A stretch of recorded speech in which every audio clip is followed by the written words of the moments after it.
catch plenty of fish. Now they tell me you gotta have the right kind of hook. Now they tell me if you don't tie the right kind of knot on the hook, you might lose that big monster of a fish that you've been trying to catch all of your life. There's the snail knot, there's the clinch knot, there's the improved clinch knot, and there's the double clinch knot, not to be confused with the double loop knot. There's the Palomar knot, there's the trilene knot. Shh. That's not to be confused with the brand name. Shh.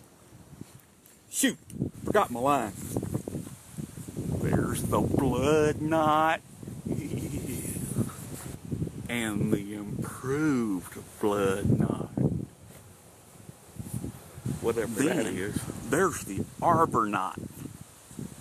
That's for tying a knot in the knot when you don't want the knot to come undone. There's the double fisherman knot. I guess that's for when you're fishing with your buddy.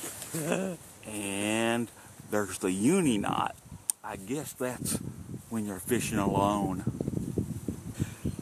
There's the Albright, the Doppler, the perfection knot. There's the Albright knot, the perfection knot, and I forgot. There's the Albright, the dropper knot, and the perfection knot.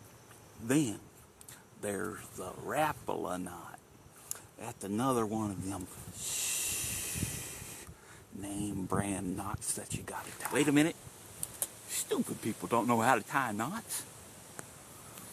With so many knots to tie, it all boils down to tying a good knot is success or failure.